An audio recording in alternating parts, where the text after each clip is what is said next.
On a peu l'occasion d'être spectateur du quotidien d'une classe. Brute, sans phare, fait de perfection et d'imperfection, de coups de génie et d'imprévus.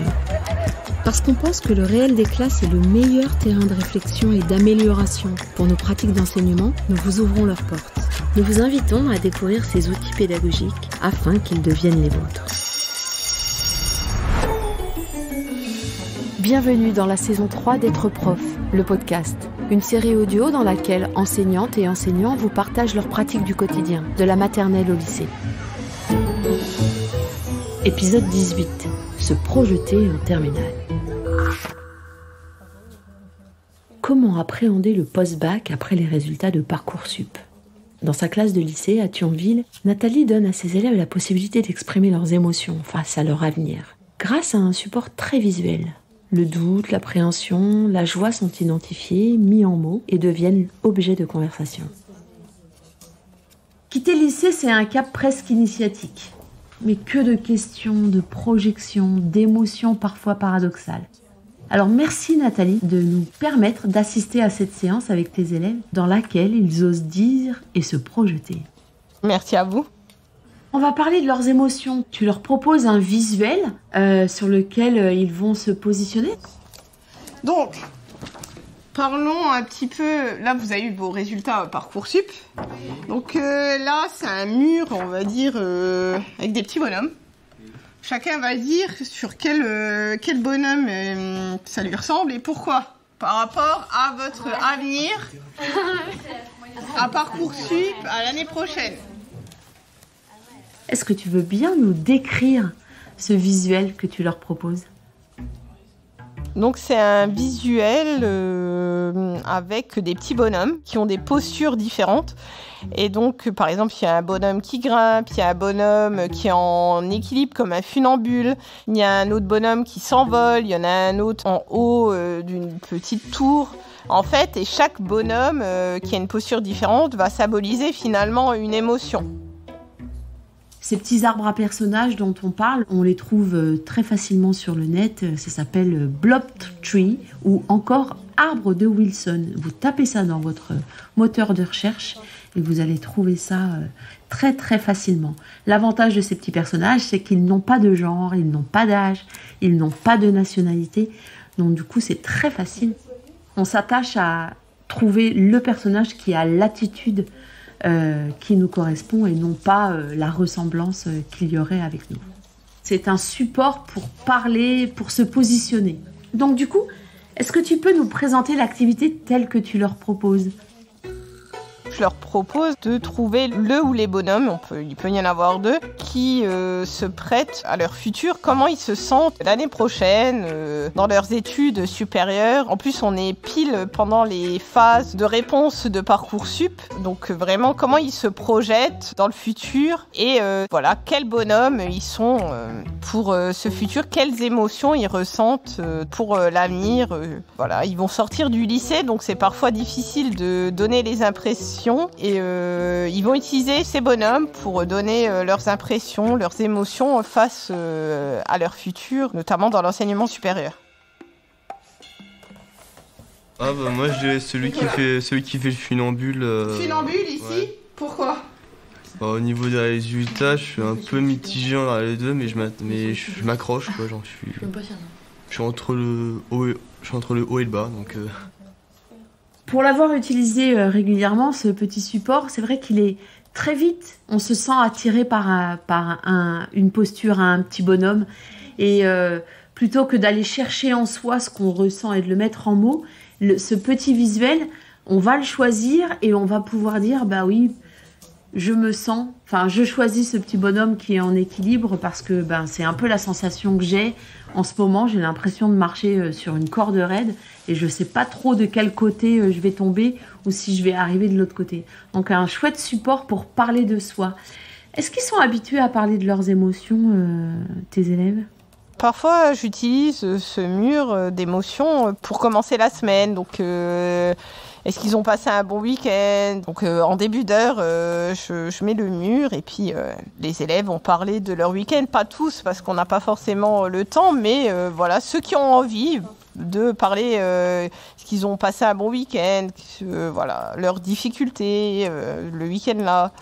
Et donc on remarque vraiment en fait ces petits bonhommes, ça facilite leur participation à l'oral, ils vont pas hésiter à s'exprimer. Alors que sans support, ils voudront jamais parler. Je vais leur demander, vous avez passé un bon week-end? Ils vont me dire oui, mais là, ils vont tout de suite se trouver leur petit bonhomme et hop, c'est parti, ils vont parler. Peut-être le bonhomme qui se cache là. Le bonhomme qui se cache. Lequel celui-là? Non. Celui-là? Ouais, par la fenêtre. Alors, ouais. Pourquoi? Peut-être la peur de regretter ma formation en fait. En tout cas, je trouve leur réponse géniale, spontanée. Il y a des choses qui te surprennent? Oui, il y a des choses qui me surprennent, alors parce qu'il y en a qui n'ont pas été encore acceptés dans une formation. Ils sont toujours en liste d'attente, mais ils n'hésitent pas à le dire. Moi, celui qui grimpe. Toi, celui qui grimpe, tu es où? Là. Oui, pourquoi? Parce que je suis en liste d'attente partout, et j'attends, je m'accroche, mais voilà, ça devient bon, mais oui, bah, je suis presque en haut. Hein, mais... Tu es presque. Ouais. Bientôt, tu seras là. Bientôt. Là, carrément. Bientôt, hein. Ils disent en plus qu'ils s'accrochent, donc c'est bien, donc ils ont envie, ils sont vraiment volontaires pour aller dans ces formations alors qu'ils n'ont pas forcément une réponse positive à l'heure d'aujourd'hui. Donc on voit qu'ils ne sont pas dépités, ils ne sont pas tristes, et donc ils ont envie quand même d'y aller dans leur formation, même s'ils n'ont pas une réponse positive. Est-ce qu'il y a des petits points de vigilance à avoir quand on fait ce type d'activité, qu'on parle des émotions de nos élèves et qu'on invite nos élèves à parler de leurs émotions? Oui, déjà vigilance, laisser parler que ceux qui veulent parler. Éviter aussi qu'il y en ait un qui monopolise trop la parole s'il va parler pendant une demi-heure. Après, il y en a peut-être qui ont besoin de parler aussi, donc l'inviter, pourquoi pas, à parler en fin d'heure avec moi sur certains points. Donc être vigilant aussi à certains points de choses que les élèves vont dire. Donc ça, il faut être vigilant sur ce qu'ils vont dire. Ils vont peut-être se confier sur certaines choses et après leur dire, là, écoute, on en reparle en fin d'heure. Voilà, voir le CPE aussi. Ça permet aussi de faire la liaison avec le CPE qui connaît les problèmes des élèves. Je suis le bonhomme qui s'envole avec le ballon. Toi, t'es le bonhomme qui s'envole avec le ballon, pourquoi? Parce que j'étais prise dans les physiques que je voulais. Ah, super. Cette petite activité d'introduction pour poser l'émotion, pour poser l'humeur du moment, tout ça, c'était pour t'amener à les projeter dans leur futur. Alors là, je mets en avant une ressource qu'on a sur Être Prof et qui parle d'orientation, puisque finalement, c'est bien de ça dont on parle. Et notamment, à l'intérieur de ce parcours, une séquence, un module qui parle de l'orientation entre le cœur et la raison. J'ai un petit jeu en lien avec vos métiers. Chacun va dire, avant que ça sonne, son métier, quelle intelligence j'ai besoin. Tu leur proposes une petite activité qui est basée sur le concept des intelligences multiples. Alors si tu veux bien, on va parler de talent, car on sait que ce concept d'intelligence multiple n'est pas validé, en tout cas pas encore validé, mais l'idée reste néanmoins intéressante. Donc est-ce que tu veux bien nous présenter cette activité ? Donc c'est une activité sous forme d'un jeu de cartes. Sur les cartes, il y a un petit personnage avec son intelligence. Par exemple, l'intelligence kinesthésique, l'intelligence logico-mathématique. Donc là, au recto, il y a le personnage, le titre de l'intelligence. Au verso, il y a la description de l'intelligence avec les qualités qu'il faut avoir pour avoir cette intelligence. Toi, tu sais ce que tu veux faire ? Voilà. Tu as besoin, on peut en prendre plusieurs, à mon avis, de quelle intelligence tu as besoin pour faire ton métier. Du coup, tu leur proposes de choisir, puisqu'ils ont choisi leur orientation, donc ils se projettent sur un métier et ils choisissent le talent qu'ils vont mobiliser ou les talents qu'ils vont mobiliser dans leur activité. Est-ce que c'est bien ça ? C'est bien ça, je leur demande quel métier ils veulent faire plus tard et les différentes intelligences ou talents qui se rapportent à ce métier. Bon, et toi, Jade, tu veux venir quoi? Manipulatrice radio. Donc, linguistique déjà. oui, Pour les machines et tout, enfin, savoir pour comprendre les machines. Oui. Et après, je dirais ça, intrapersonnel. Tu es surprise de leurs réponses et de la capacité qu'ils ont à identifier justement ces talents? Je suis surprise de leurs réponses parce que, notamment pour tout ce qui est métier de la santé, très peu m'ont mis des intelligences qui se rapportent à l'empathie aux autres, en fait, et peu ont mis aussi des compétences logico-mathématiques. Toi, tu veux venir quoi? Je voulais infirmière puéricultrice. Infirmière, donc tu penses qu'il y a... Je me mets là. Tu as besoin de quelle intelligence? Intrapersonnel et linguistique. Et linguistique. Alors que quand on est infirmière et qu'il faut calculer un dosage, il faut savoir un petit peu calculer. Ça te donne l'envie de le travailler un peu plus en amont, ça, en tant que professeur principal? Oui, du coup, ça me donne envie en fait de travailler aussi sur les secteurs de métier et les mettre en lien avec les différents talents. Et notamment, il y en avait en début d'année qui ne savaient pas quoi faire. Et donc, je pense que de réfléchir sur ces talents, ces intelligences, ce qu'ils possèdent, en fait, leur faire réfléchir, eux, quels talents ils ont, ça permettrait, en fait, de les aiguiller peut-être sur un secteur de métier, une profession. Donc ça, je pense faire ça l'année prochaine en tant que professeur principal. Ça me fait penser à un parcours qu'on a sur Être prof et qui parle d'orientation, qui s'appelle Éducation à l'orientation, et notamment un des modules qui présente le défi de l'orientation entre le cœur et la raison. Donc je conseille aux éditeurs et auditrices d'aller jeter un coup d'œil sur ce parcours pour ceux et celles qui sont professeurs principaux et qui ont cette lourde tâche, grosse responsabilité d'accompagner l'orientation de nos élèves. Tu l'as dit un petit peu en filigrane, ce départ, cette manière qu'ils ont de se projeter sur leur avenir, tu leur demandes de mettre des mots à ce stade de l'année. Comment tu le prépares tout au long de l'année, cette projection, cette inquiétude qu'il peut y avoir? Bon, on y va progressivement, hein. Au début d'année, ils ont quand même une idée de métier, ces élèves-là, parce qu'ils sont dans une filière quand même technologique. Donc, ils savent qu'ils vont travailler pour la plupart dans le domaine de la santé.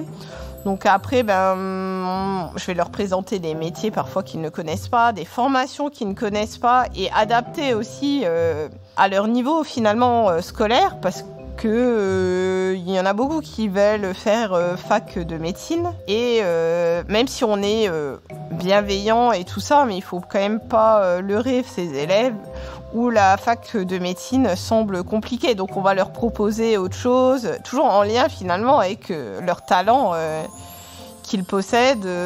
Et puis moi je leur demande de faire des recherches sur le métier, de présenter le métier aux autres élèves de leur groupe, de leur classe. Et après, il y a encore un retour des autres élèves. Donc il y a un moment d'échange. Il y a des élèves qui ont posé des questions.